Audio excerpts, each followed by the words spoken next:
What is going on, everybody? Amazon Seller News Live. Another week has come and gone. Got a full house again this week, which is awesome. Chris McCabe from E-commerce Chris, Eric Castellano from Ecom Profit Path, and of course, Danon from Ecom Triage. Gentlemen, appreciate you joining me today. Likewise. It's good to be here. We're going to be diving into some good news today. Some big changes coming from Amazon here, the end of 2025, beginning of 2026. So definitely going to want to pay attention to this one as we dive into all these changes. And without further ado, let's go ahead and dive into this first one, which I think is really big. So I'm curious to hear your guys' thoughts on this. Chris, you probably run some of the most ads or help people with ads, perhaps a little more than myself and Danon and Eric, but we'll see what everybody thinks on this. Amazon introduces reserve share of voice for branded search. Amazon is rolling out a fixed priced reserve share of voice system that lets brand registered sellers lock in sponsored brands' top of search placement for their own branded keywords. This eliminates auction volatility for brand terms, but requires API setup, upfront payment, and validation that the keywords match your registered top brand or registered brand. Because this guarantees visibility most of the time rather than 100%, competitors can still appear through sponsored products or other placements. For Amazon sellers, this shift mainly benefits larger brands with predictable budgets, while smaller brands must weigh whether fixed pricing is worth the cost versus traditional CPC bidding. So a mouthful there, but essentially brands can lock in the advertising for their branded keywords. At least that's the way it's supposed to work. What are your thoughts on this, Chris? Yeah, so we don't create ads for people. We tend to deal with problems with ads, like Amazon won't let us do this ad. We don't know why. So we deal with ads managers if there are account problems, ad creation problems, because of a restriction or a block, kind of like account suspension, ASIN suspension type stuff. This is interesting because for years, keywords have been abused by people who weren't the brand. So I think this is one of the big drivers, forcing you, if you're going to mess with someone's backend keywords, to, or add keywords, to pay and put some money behind what you're doing. But also I think it's supposed to favor brand owners, but I don't know if it'll have some loopholes. I don't know if it'll be exploited by people who have a bigger budget for certain keywords than the brand owners. But like you said, it looks like there's priority given for, you actually own the brand, versus someone who's pretending that they're the brand owner or trying to mooch off the brand owner. So it'll be interesting to see how this plays out. But there's been so much nonsense for the last 2-3 years about, different keywords and who's using them, why and how, and are they the brand, are they not the brand? So maybe this will play into that. Yeah. It's interesting that it's only through API integration, it says here, which is rather archaic. I'm sure eventually it will move into the graphical user interface like everything Amazon as it advances. But I don't know. I mean, with Amazon announcing that you're going to have to pay them, what was it, $1,400 a year in order for the pleasure to be able to access the API, they're going to have thousands upon thousands of brands go, oh, well, we also have to pay $1,400 a year for API access. So Amazon just picked up a few more gajillions of dollars per year in revenue. Yeah. So here it says $4,914 which is a lot, but it could be less than what you might be spending in a year for your branded search terms. Yeah. And I think the downside is for smaller brands, right? Because it's like you're committed to that. You're locked in. So once you click approve and that ad starts running, I mean, there's no, if it's not performing as expected, there's no backing out. So I think smaller brands will be more hesitant to participate in this, but for a bigger brand, absolutely, it could make logical sense. Yeah. I see two sides of this coin. Good, now you can lock your own branded terms. Bad, because somebody's going to figure out a way around that. You know, if your top competitors, they're going to figure a way around that. And you will be locked into paying dollars that maybe don't matter after a year, you know, because now your competitors are showing up on other search terms. I don't know what it would look like exactly, but so there's pros and cons. One being that, the second being that you now have to pay for your own terms. And what's that expense going to be? Amazon doesn't talk about what the expense is going to be, you know, because typically if you go on to Google, if in order for you to win the ad space on your own brand, when you've confirmed with Google it's your own brand, it's a very low cost per click. Yeah. I don't know what Amazon's going to charge, but I'll bet you it's going to end up being more, especially since you're going to have to pay that extra $1,500 a year for API access. Yeah. And you're going to have all these big brands that maybe they don't know how to work with ESP API, so they're going to have to hire someone to handle this stuff. So it could end up being a fairly decent cost center over time, especially since it's going to be later. And it's also an interesting trademark issue, right? Because with Amazon, you're not supposed to anyways. A lot of people do it, but you're not supposed to put other people's trademarks in your copy, even if it's in the back end keywords that nobody sees. So if you're targeting my brand name in the PPC, you're using my brand name in the back end of the PPC advertising console, right? So is that a trademark violation by simply targeting those searches in the advertising console? Could that be some kind of legal case that comes up? You know, obviously that's been this kind of thing's been happening a long time, so maybe there's nothing there. You would think someone would have brought that up in court at this point or by now if that was actually a legal issue. But it's an interesting thought on with trademarks. Yeah. I know. Oh, go ahead. Go ahead. I was going to say, I know if I was going to test it, I would be selecting the shortest term possible, because it says they give an example 3 months, but they might have like 3, 6, 12. I'm not committing to something like this as a business owner for 12 months. I would pick the lowest term possible, which would probably be the lowest cost, and then see how it works. And if it's phenomenal, then I'd double down. And if not, I'd keep it moving. Yeah. Yeah. You know, I would, if I was a bigger brand, and you have to see if people are actually searching for your brand, number one. So you're going to be going into your brand analytics and see what your top search terms are. And if you have a query in there that has your brand name in it and it's getting a large enough volume of search, then it makes sense to lock that down so that you can fully protect that search. But a majority of Amazon products, or products that are sold on Amazon, I should say, are probably not getting a very significant search volume for their brand name. Yeah. That, you know, it's interesting. Our brand does get brand search, but I don't do advertising at all. So I don't even know if, and also this brand is not brand registered. So we don't have a way to tell if people are indeed. Yeah, we have no way to tell.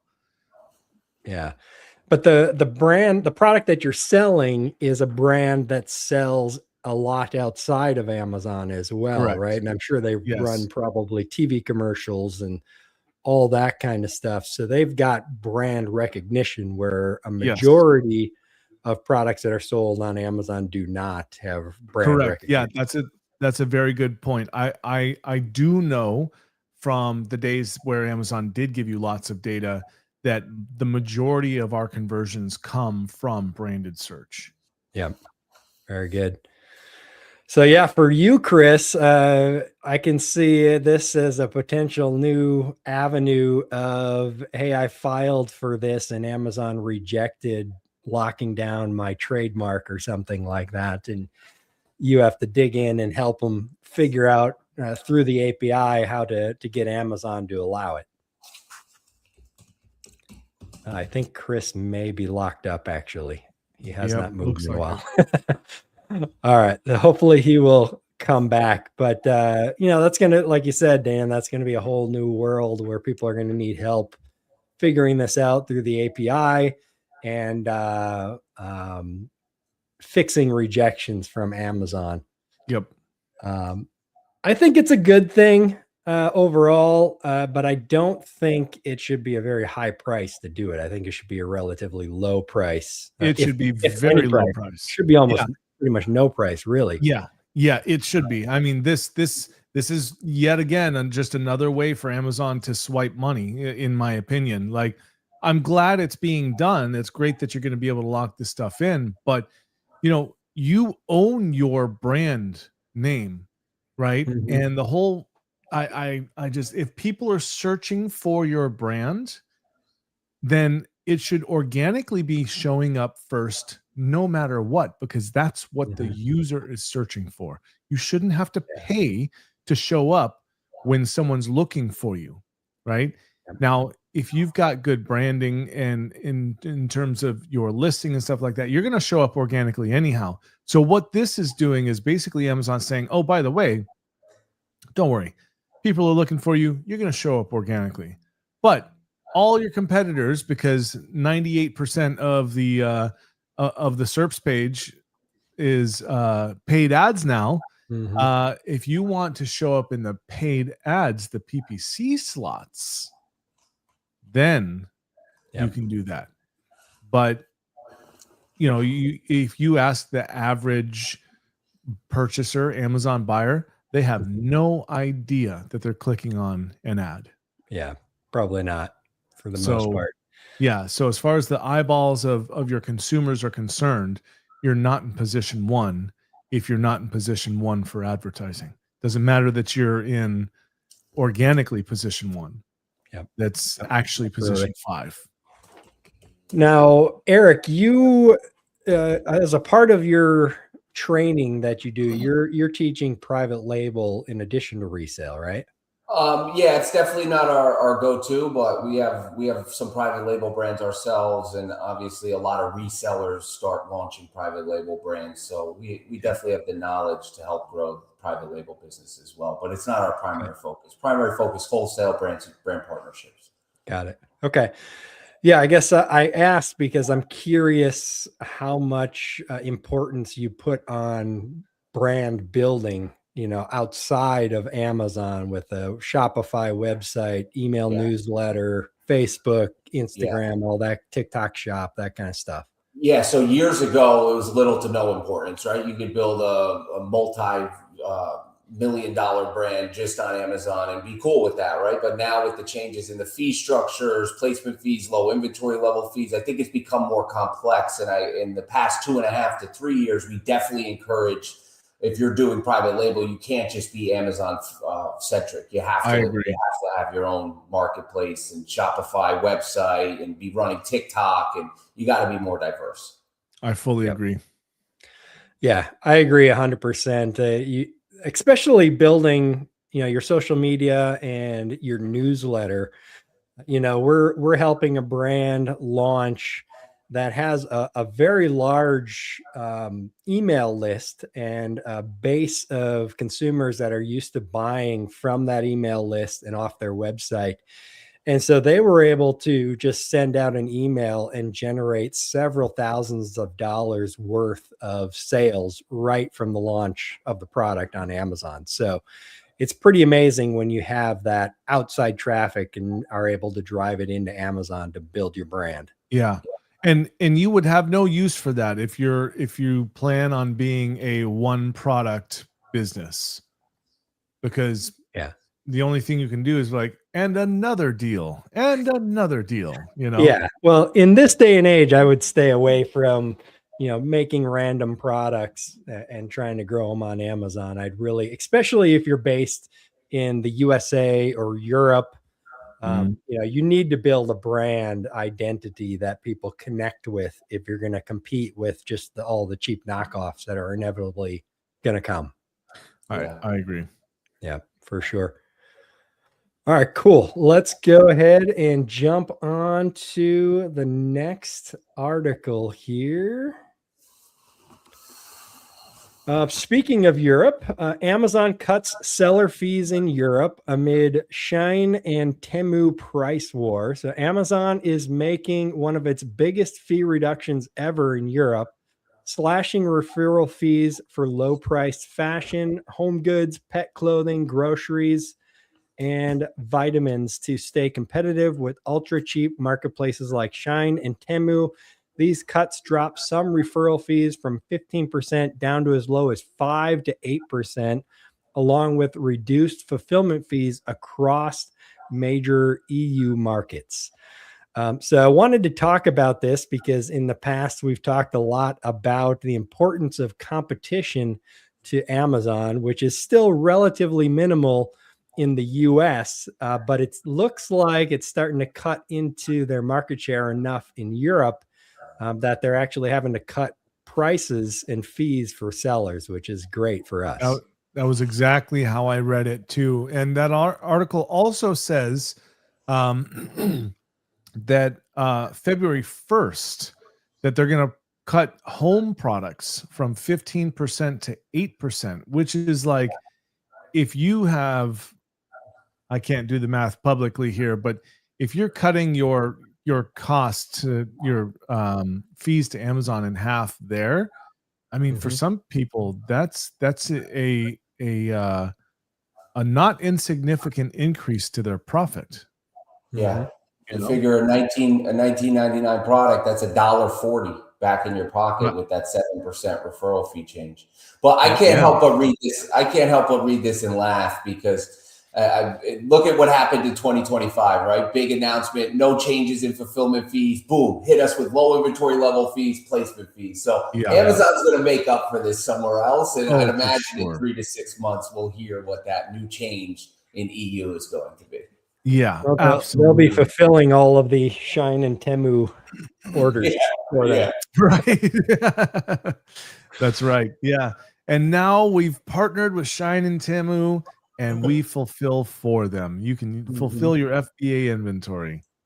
Yes, I mean, and we're increasing our multi-channel fulfillment fee. Yeah, by 50%. Yeah. I think it's funny that Amazon, they've always got to save face for this stuff, and they know it, because they said, as we continue to lower our costs to serve through operational improvements and innovation, we are passing on the greater savings to our selling partners.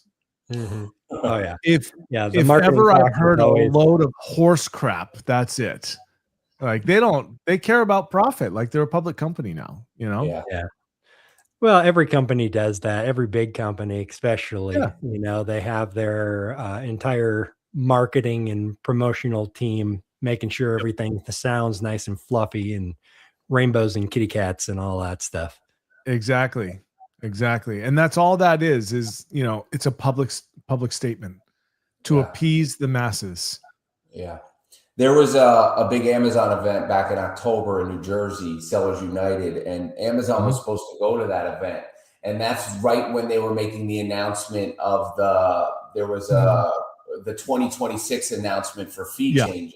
Yeah. And so they canceled because they didn't want to have any representatives at that event being drilled with questions because they didn't have all the information needed. So, I mean, Amazon, they're going to do what Amazon does, and we're going to feel the hammer at the end of the day. That's for sure. And you know what? The fact that they pulled out for that reason just goes to show how much they actually know about how we sellers feel about what they're doing, Yes. and they're going to do it anyhow. And they just need to make sure that kind of the pot doesn't boil over, so to speak, and their reps don't get pummeled. Yeah. I really think that Amazon, and I've been saying this for 2 or 3 years now, like Amazon should employ one of us, right? I don't think they have any long-term sellers on their team who really understand how sellers operate and what they need. And I think it would be super beneficial for them. I totally agree. I've even considered, not necessarily from a PR standpoint, but for more of an understanding standpoint to help us sellers going to Amazon and getting a job in I don't know what area, but some area, just so that I could basically figure out, okay, guys, this is what's actually going on. Yeah.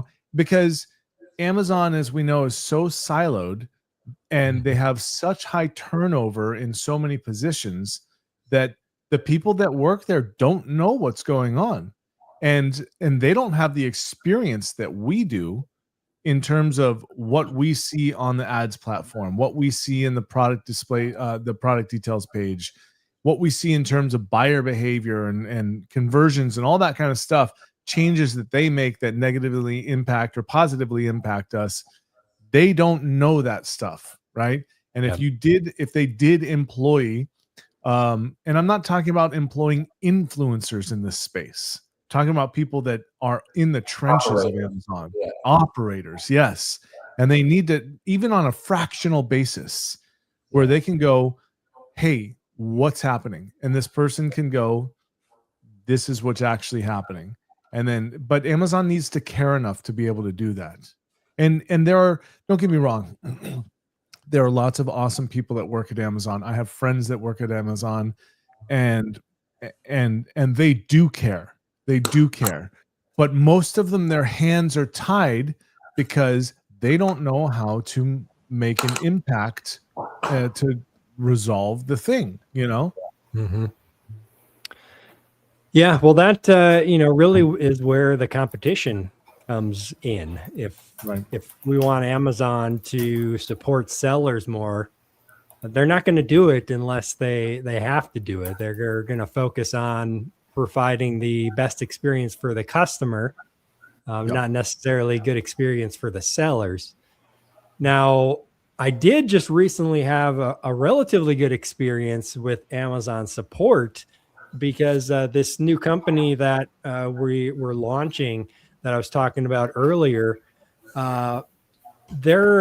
somebody had created their listings previously before they got brand registered and everything. So we didn't have full control of the listing. So I couldn't change a lot of things. And we were going back and forth with support and we're getting nowhere. But then all of a sudden, the brand got an email that, hey, we are giving you this high-level specialist support access. And we had to email this special email and fill out this spreadsheet with any things that we wanted updated. And I submitted that with all the issues that we're having, that we didn't have control of these listings and everything. And within a couple of days, they had it all fixed for us, even when support was telling us, no, you can't change that. Because, for example, their brand name is multiple words long, but a few of the listings only had the first word as the brand name, and they would not change it. But this advanced support, they had it changed in a matter of about 12 hours. Well, that's cool. So that was quite pleasant that they gave us access to that. And it's ongoing. It doesn't really have a deadline that I can see. So we're still able to just for 12 months. No, I didn't see any kind of deadline or anything. We'll see how long they actually give it to us. And you have to open up a case with regular support first. So you go to regular support. They need a case ID. They give you the generic response that it can't be done no matter what. And then, you send it to the advanced support and they take care of it right away for you. Kind of sounds like SaaScore. Chris, do you know what he's talking about? They call it escalated support. You can hear me now, right? Yeah. Yeah, I'm in a better location. My hotel put me in like room Siberia when they changed our reservation. So anyway, I'm in the main area now.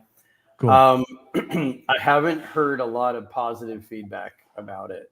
I've had more people saying this was kind of the same thing we were already dealing with on cases we had already opened with regular support. Okay. But I could see how it could function the way a lot of escalation emails function, where once you target certain people instead of certain queues, you get, somebody manager level who can look it over. In your case, it sounds like it was a kind of a straightforward thing, right? Mm-hmm. All you had to do is read it and understand it. I mean, support reps always say you can't do stuff that you can do. Yeah. They always do that. Yeah. So. Yeah, the regular support kept telling me that, you just got to create a new listing because you can't change a brand name ever once it's set. Yeah. Like, okay, Yeah. that's false. But so I it's think Seller Success is the name of the team. Seller, yeah. Wow. I mean, were you at Accelerate in 2024? They mentioned escalated support, and then it went away for a while, and then it came back around this year's Accelerate. So it was kind of dormant for a year, and then it came back. And then, of course, the Seller AI Assistant was the big thing they're pushing now. So this kind of fell to the side. This wasn't really their big initiative anymore. I think that I actually do think that Amazon is kind of figuring out how to appropriately create their support system now that they're as big as they are. It'll start out with AI. It'll then be escalated to somebody that doesn't know anything and reads a script. But then I think after that it should, I'm hoping that we'll have an escalation path that makes sense where and also I think that maybe with the AI, because it's going to be referencing their own policies, that you'll be able to give your first, or I guess technically your first human degree of support better information, because the AI will have referenced their own policies, hopefully. But I think all of us here know that Amazon has policies that contradict with each other. Yeah, for sure. Yeah, I'm somewhat looking forward to AI replacing the bottom level of support. At least it'll be faster to get the rejection, probably. Yeah, it'll be faster bad support to a resolution. Yes. Of no, we can't do that for you. Yeah. You'll know the need to escalate faster. Exactly. Yeah. I think I did an article, maybe just a LinkedIn post on why are people waiting? We hear from tons of sellers all the time. We need help with ABC. Okay, what have you done so far? Well, we did this, this, and this, and nothing really happened. Well, what do you mean nothing happened? Well, they just keep telling us to wait, that they're reviewing it, and days and days and days are going by. You have no idea if anything's actually happening. Yeah. And we have some people waiting like 5, 7, 9 days for a reply, and then they get a copy and paste boilerplate denial or just a message that says nothing. Actually, so this concept of waiting is like for the birds. Yeah. You know what's funny, Chris, since you mentioned that? I have an open case with Amazon right now from Accelerate. From my meeting with Accelerate. It's still open. And the case number is like 088. It's not a standard seller support case. And they forgot about it. I mean, that's not. I keep getting constant updates. Hey, we're looking into this. It's being escalated. And it's automated. Yeah, it's totally automated. And I gave them clear and overwhelming evidence of buyers threatening my account. I said, if you don't refund this money, this is like way outside of the refund policy on a supplement, by the way. And I said, if you don't refund us, me and my friends are going to buy all your inventory and then return it. And then we saw a doubling of our return rate. Like you need to report that to abuse teams. You don't want to wait for Seller Cafe. Yeah. Well, I mean, Seller Cafe is a huge, I could do a whole thing just on that because I met with a bunch of people there and they made promises. I mean, it would take forever to tell you all the details because I talked to them about a dozen different accounts. They made all these promises. They didn't come across on most of it. Yeah. And when I tried to follow up, they were just sort of like, oh, we'll just message a bunch of sellers that you told us about. Some of these people weren't even clients. They were just sellers who couldn't get into Accelerate because they were suspended. Anyway. I got a quick, short 20-second Seller Cafe story. I landed in Accelerate. My account gets suspended as soon as I check into the hotel. $7 million a month Amazon business. So we're like, oh, this is great. We'll go to the cafe, to meet with someone in person. Yeah. So we schedule it. It's 3 hours later. We get there. We're like, we're going to meet with someone live and be able to discuss this, get this resolved. This is amazing. They put us on a virtual call with someone from like Tennessee. I'm like, this is ridiculous. Ridiculous. Yeah, Seller Cafe needs to be done a totally different way next year. Well, they need to be able to actually resolve problems. Yeah. Well, sometimes they do. Sometimes they do. Okay, they've never resolved the problem for me that in the last 3 years. Yeah, and I don't know if Todd wants to go down this sideline conversation, but just in quick, go for it. Some of them we did get answers. I mean, their SLA for responses for Seller Cafe normally is like 21 days or 14 to 21 days. So we got some answers within a week, but some other people just got a message that said, like, we met with you at Accelerate and this is what you need to do next. And it was like, well, this is what I talked to you about. This is the same exact message they got 4 times in a row. So if you're not even going to modify the message other than to say we talked to you at Accelerate, then there's no point to doing that. Yeah. And Eric, I mean, that's what happened. A bunch of people got suspended after they bought their tickets and they didn't know, and they were on their way or they already had hotels and flights and whatnot. And they got their registration canceled at the last minute. So they had Seller Cafe appointments and tickets to Accelerate, both which vanished. And then they started contacting me like, you're going to be, you keep posting on LinkedIn, you're going to be at Seller Cafe all day. And I said, yeah, I'm there right now. They were like, can you ask about this? This is our merchant ID. It was crazy. It was great. If you're not actively selling and they don't want you to go to Accelerate, they should have a banner on the page like, you cannot buy a ticket. So you were not alone with that. You were. Fortunately for us, we landed, checked in immediately, and then we got suspended after we got to the hotel. So we were still able to get in. Really? Yeah. 2 years ago, I showed up with a suspended account, and I was really lucky in that somebody from Seller Performance was sitting right there when the person at the check-in said, "Oh, your account's suspended." I'm like, "For what?" And it was that Freedom of Information Act stuff. Yeah, Inform. Inform, and like we had given them absolutely everything, like I'm not even kidding, 5 times. They kept asking for the same thing. We're like, we need you to look at the documentation. It's there in the file that we uploaded that you asked us for.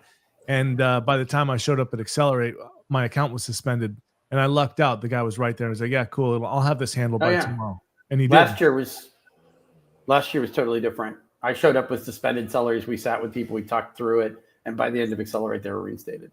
Wow. Totally different. Great. So support is ever evolving. We'll see if it's ever really any good. But let's hope. I mean, support has been ever devolving. Yeah. Yes. Agreed. Let's hope it gets better. I think it will.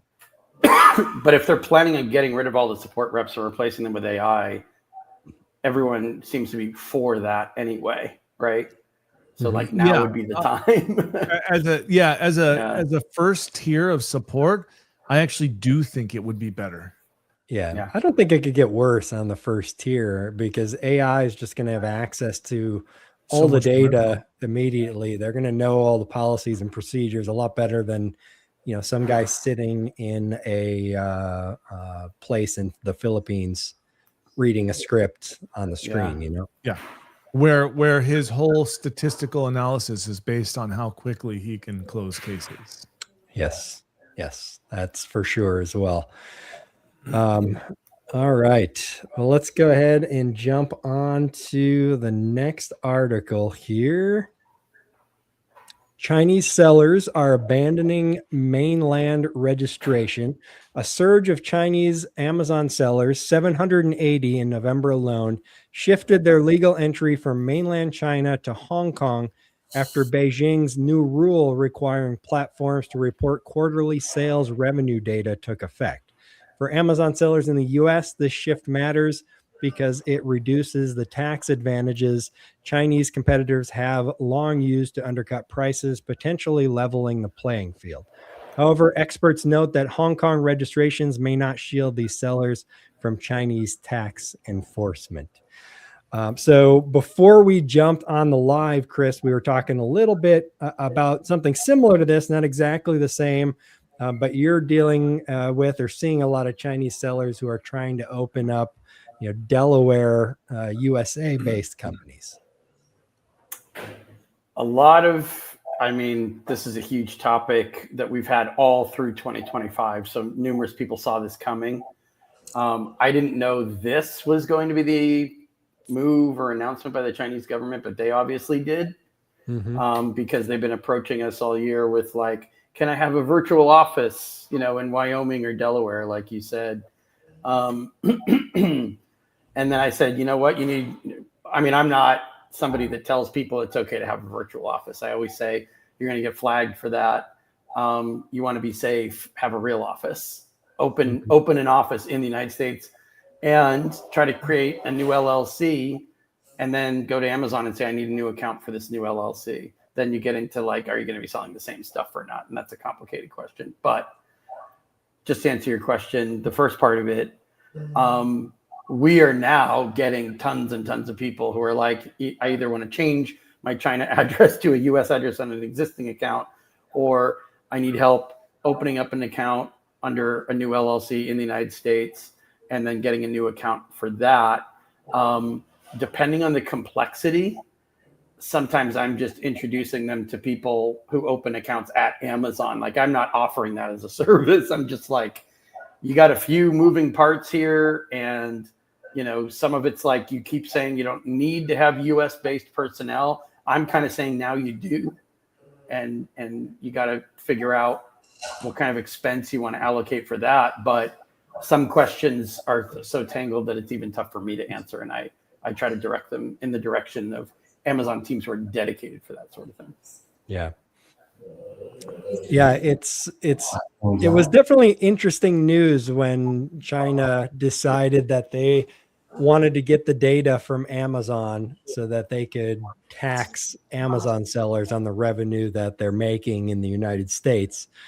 So now obviously you can see from this graph, just in the last 3 months, it went from pretty much zero Chinese sellers changing their legal entity on Amazon to over 800 in November alone, escalating extremely quickly.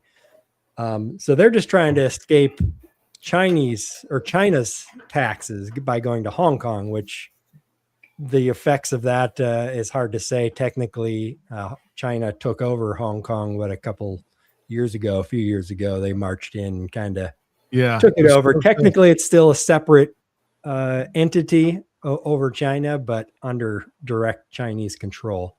Yeah, technically, Britain had a 99-year lease on it or something like that, and that ended in the late 90s or something. They stopped paying I don't rent. know what happened, but mainland China definitely literally marched in there and said, that's it. This shit's ours. Yeah. Yeah, I think there was a movement in Hong Kong to basically become their own country, and the Chinese government said, nope, that ain't happening, and flooded the streets with the army. So, yep. And I believe that some people disappeared as well. Oh, I'm sure. Dissenters. That happens. But yeah, just like here, people try to evade taxes. So same kind of thing happening over there. I think the more interesting story that we covered last week with lawmakers pressuring Amazon to have more transparency into where products are being manufactured and where their parts are coming from, where the sellers are from, could play in a lot to what you're seeing, Chris, with the Chinese sellers opening up offices in the United States. I think you're going to see a lot more of that And as you said, Danon, maybe not trust those Delaware and Wyoming corporations so much anymore. Yeah, I was actually, while we're talking about this, asking. I asked ChatGPT for a graph of businesses opened over the last 5 years in Delaware. Actually, the trend seems to be going down, but it's still in the hundreds of thousands per year. Yeah. So, given at that level, it going down by, let's see, over the last 5 years, I mean, it went from 330,000 to down to 290,000. It's still a lot of businesses. Yeah.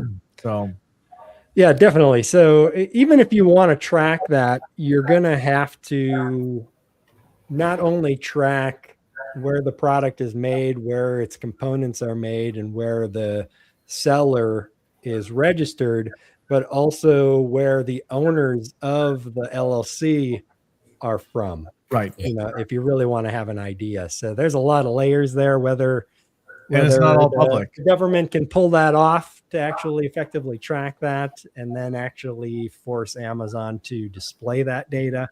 Right. It's hard to say. Yeah, I don't see that being feasible.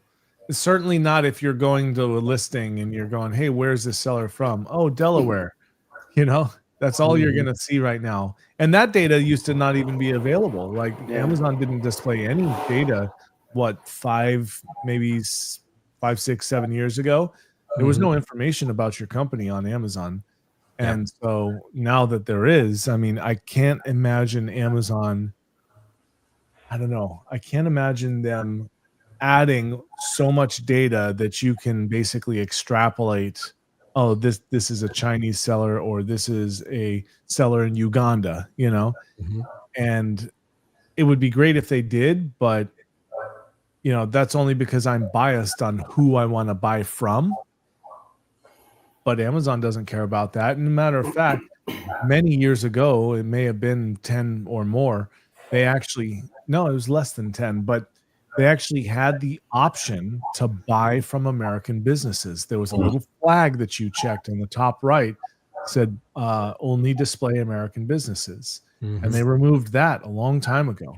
Yeah. So, they literally don't want to support anybody other than the buyer and themselves, making it as anonymous as possible so that you just spend the money.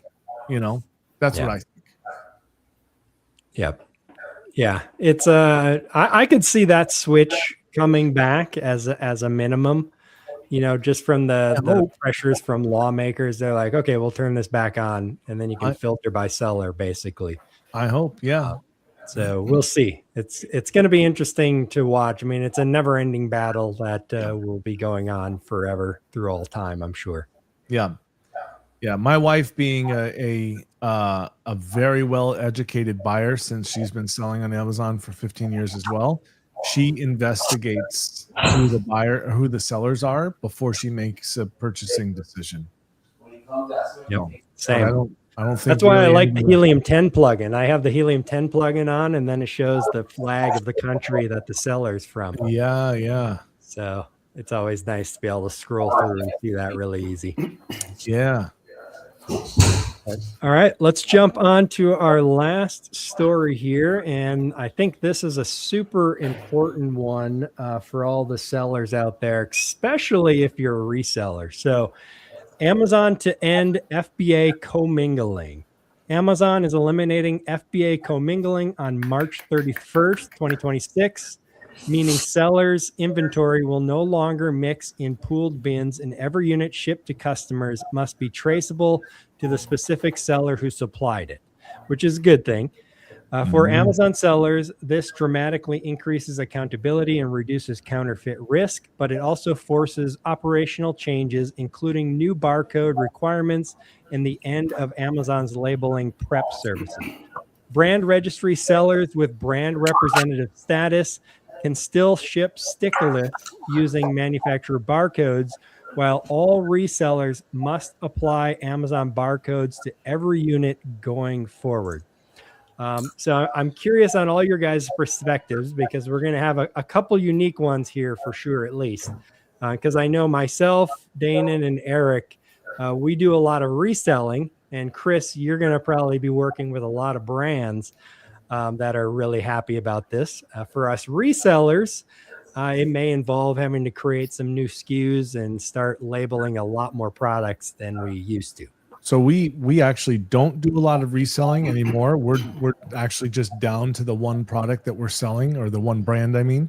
But before we go down that road, now Eric definitely, you guys do a ton. Like Eric, I've seen pictures of his warehouse, videos of his warehouse. I would never, ever want to do that. So my hat's off to you. But, you're a brave soul, Eric. Yeah. But I actually have a question. Does this also mean that when we're checking in, because I don't have a lot of experience with this, does this also mean that when we're checking in new inventory, our older inventory is going to be sold first?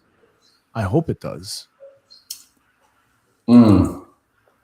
I don't know. I think Amazon kind of tries to do that now. I think so too. I believe, Eric. What are your thoughts? I mean, I know they don't have any first in, first out methodology in their current setup. So I don't know if this would adjust that at all. I mean, that would be great if they did, but I've had products that expire, that I sent in 6 months ago when I have a shipment I sent in 12 months ago. It's just ridiculous. They're first in, first out. They don't use it at all. Okay. Yeah. Okay, cool. All right. I didn't mean to hijack the topic here, but I was just curious about that. Yeah. Well, Eric, you've got a lot of products. I'm sure some are probably commingled, some are not. How are you guys going to approach this in having to basically sticker everything? Yeah, interestingly enough, I've always been an advocate of not commingling your inventory. I advise all of our students to do it. And as of recently, we had up to 4,000 active SKUs. Not one of them was commingled. Wow. Nice. Okay. So you're already all set then. Yeah. I'm about half and half. I've got I try to lean not to commingling unless it's a product that I think there's no way you can really screw this up kind of thing. And then I'll use the UPC barcode. So I'm gonna have some changes that I have to do. From our experience, I mean, the barcode thing was years in the making, right? Yeah. You mean like people buying resold barcodes, Todd? Is that what you're? No, just like we resell a lot of products, and let's say it's a deck of cards, right? You can't really mess up the prepping of that for something like that. I'll say just send it in by UPC. We don't have to sticker it. But if it's something, anything, of course, with an expiration date, you have to. But if it's something fragile or something that you could mess up prepping and doing improperly, then I stickered all of those with Amazon barcodes. Right. What's that going to do to cost? It's going to increase it for anybody who's been doing a lot of commingling. It's definitely going to increase it. But is there so like if Amazon's not doing prep, they're not stickering it for you. They're not charging you 5 or 10 or 15 cents a sticker or whatever it is these days. So you're going to have to do it internally. Yeah, which is right? It's a low cost for the supplies. I mean, you can get stickers for a fraction of a penny, but what it adds is labor cost. Yep.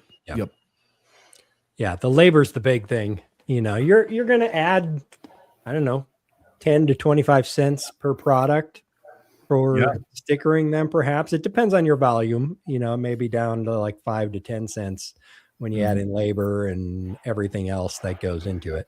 Yeah. But not free.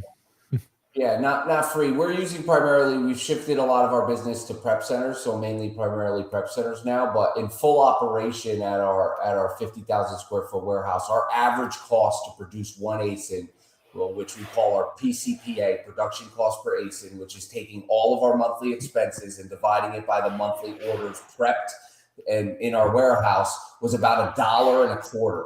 It would fluctuate from $1 to $1.25. So you figure that would be greatly reduced if you had a lot of commingling, right? Because now you're eliminating a lot of that labor involved. But if you have SKUs, 50% of your inventory was commingled, and now you have to label all of those. I mean, this can greatly increase that PCPA number.